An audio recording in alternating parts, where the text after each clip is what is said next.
Yo, what's up guys, it's Talon. Today I'm going to be talking about how I got Master Solo Queue in 5 different roles on 5 different accounts, only 12 days into the season. So here is the screenshots, Talon, my support account. This is the stats, this is my ADC account, this is my top lane account, this is my mid lane account, and then so this would be my jungle account. For whatever reason it's cut off. I've streamed it all so you guys can see the proof, you can see the stats, whatever, but overall these are my accounts. These are kind of the win rates and everything to master. I'm going to go into the video, going into the game, showing you guys the final game that got us the final master account. So let's get right into it.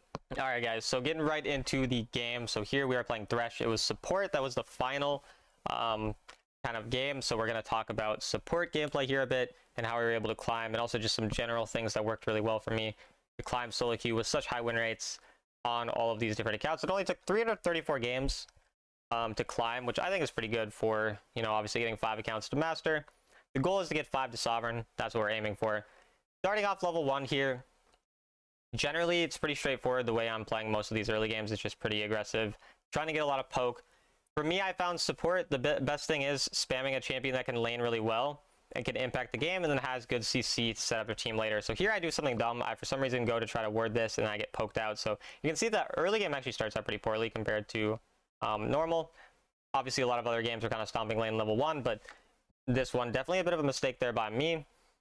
It is what it is though. So at this point we're kind of just playing pretty passive under a turret, trying to hope that the enemy, you know, they int into us or anything like that. But I definitely did find a champion like Thresh to be super successful for me. Once I switched to Thresh on support, we were able to win a lot with him. I did struggle a little more on support than the other roles, but still was able to climb pretty well. Here we do get the Ezreal really low, and we were in a fine spot, and then Trymir, for whatever reason, shows up oddly, but we are able to hook him, get the kill on him, and then because their Ezreal is a silly little goose, he lets me walk up to him and get him, so I'm able to get a double kill. Frankly, there were a lot of weird things going on in a lot of these games. Low elo players are unique, but I found really good mental, like above all else, allowed me to climb. I mean, I was playing an average of 28 games a day for 10 hours a day on average. I'm naturally going to be a bit, you know, frustrated maybe. So keeping the good mental definitely allowed me, no matter what weird things, no matter if a Trymir ganks my lane level 3, maybe I make a dumb mistake and, you know, I get hit by an Ezreal a bunch and I get really low and then my Xayah dies because of my mistakes. Or my Kayn decides to invade and then, you know, randomly gets caught out. Like, all these things are going to happen. And ultimately just, like, keeping good enough mental definitely helped. And by keeping good mental, I don't mean never blaming your team, never getting mad at your team. I don't mean, you know, playing perfect. I don't mean any of these things. All that I mean is that you try the whole time to win the game, and you don't let the fact that your teammates are making mistakes or that you're making mistakes cause your gameplay to be worse. Like, I might get mad, I might get annoyed, I might flame, I'll do these things, you know, but I'm not going to type to my team, because typing to my team, that makes, you know, that gives time away from me to hit the enemy, to damage the enemy, to walk up, to think about the play, to think about the game. It's basically useless, and it also frustrates my team. Whereas just getting mad at my team on stream and saying things, you know, that doesn't matter, that they don't hear, who really cares, you know, right? Like that, these types of things. So just understanding what is important and what's not important. It's important to make sure that you're playing the same way every time. You don't give up, you don't troll, you don't get mad because your teammate picks a different pick. You just try your best to win.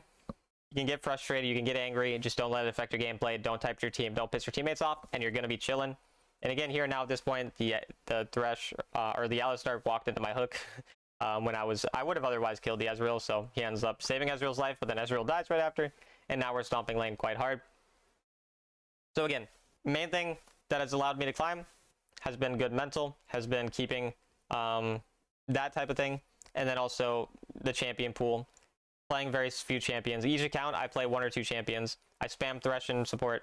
In ADC, I spam Xayah, Corki. In mid, I spam mainly Syndra, but a little bit of Corki, Orianna. In jungle, I spam mainly Wukong and Vi. And in top lane, Fiora and Gnar. Small champion pool means that I can think really well about my champion's mechanics. I understand how my champion works, and I don't have to get confused with, you know, trying to learn 10 different champions at once or spam a bunch of different champions. I can just really focus on the mechanics of those champions, the matchups of those champions, learn everything in and out that those champions need to do. That way, I don't have to get, you know, distracted or confused with how different champions interact with one another. It's just a lot more straightforward, a lot easier to learn. So there's that. And yeah, that's definitely been one of the main things. You guys could probably tell I'm a bit tired, to be honest. I just coached someone, and I've been streaming a bunch, you know, doing this grind, so definitely a little more tired than normal.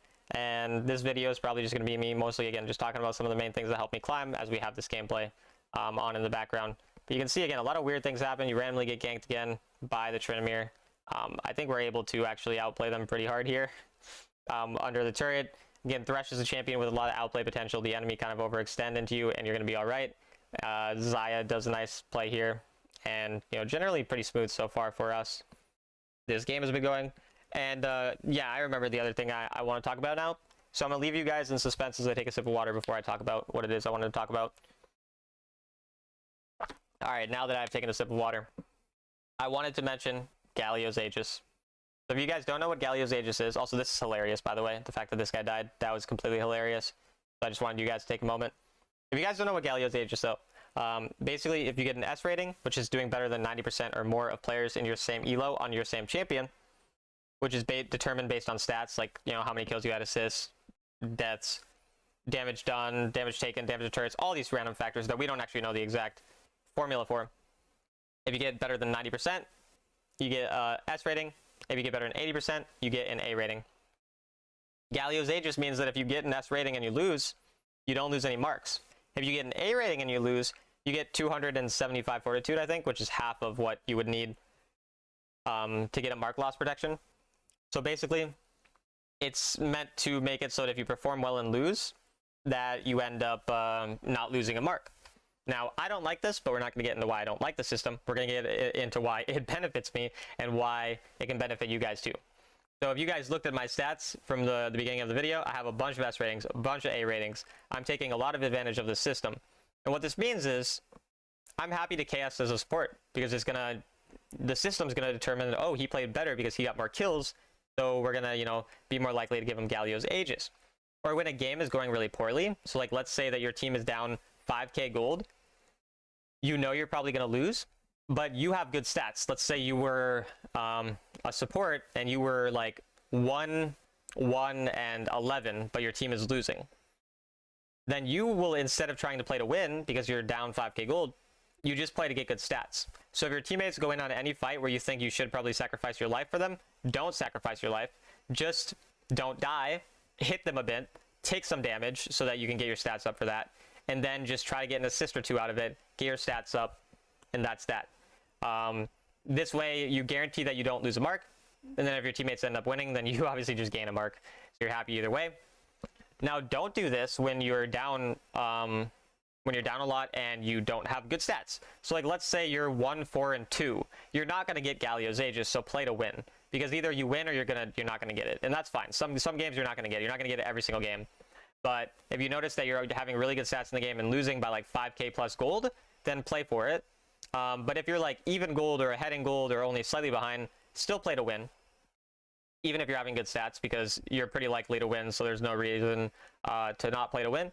But again, if the game looks like it's almost definitely a loss and you're having really good stats, just be a bit more, you know, worried about your stats rather than actually trying to like play super well in terms of winning the game. Don't sacrifice your life for someone. Don't do that type of thing.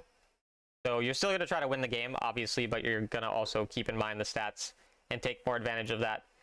That's why I don't like the system, is because you can take advantage of it rather than playing purely to win, which I think is not, you know, not great, right? But I don't need to get into that because it's here. And the same way I say you need to accept your teammates and try to play with them and try to win regardless, same thing with the system. If this is the system that Riot decides is what they want, I will accept that, and I will try my best to win with that system. And since it's a system that's in place, all we can do is take advantage of it. Like, I think I've probably lost, you know, not lost around 50 marks from Gallio's Aegis this season across these accounts. It's made it so that I can climb, you know, way, way quicker. It benefits me a bunch again. So, you know, I guess I can't complain too much if I've gotten to take so much advantage of the system. And then now, again, at this point, we see we're kind of just stomping. Nothing too complicated there. My dad's calling me, so I'll be right back. All right, so anyways, we are back. Xayah is dead. My dad is done talking to me. And we're winning the game.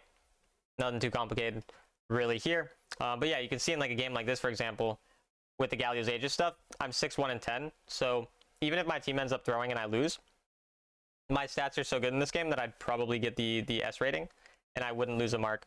So again, it's a unique thing, an interesting system. And again, these are my words in a video.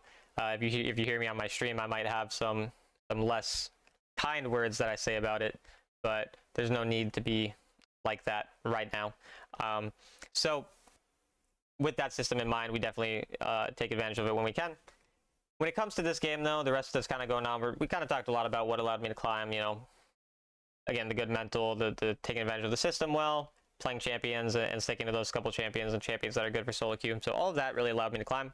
Obviously, I have a lot of my other videos that I talk a lot more specifically about what it is that allows me to climb and that, that type of thing. From now on, we're going to be alternating every day on my accounts. So I'll play mid lane account, then jungle, then top lane, then ADC, then support, and do that, once every 5 days I switch each time. So that we'll have videos kind of, on every role, every week, once a week at least. Once, one time a week. So there's kind of that. But yeah, going into the game, at this point, we kind of realized, like, we have most of the turrets that we need to take before the dragon. We're kind of overextending a bit, getting a bit greedy. I go in pretty slowly there and try to find a flash hook. But we just definitely need to be a bit more patient, not do too much. Skipping through again. I have the Warmogs, which really allows me to stay on the map for a long time. But we do recall to get our item, and then I'm trying to force Baron here. This is a very, very common thing for every role to understand. Baron spawns 11 minutes. Second dragon's usually going to spawn around 11 minutes as well. So with that in mind, you really need to be aware of the Baron when you're going to take a second dragon. So if you see your teammates like doing second dragon for no reason like this, then you need to make sure you have a ward on the Baron before you rotate most of the time.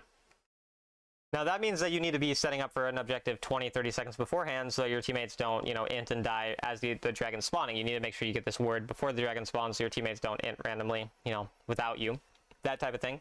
So that's definitely important to keep in mind, but as long as you're aware of the objective and you have a ward on it, the enemy can't do much about it.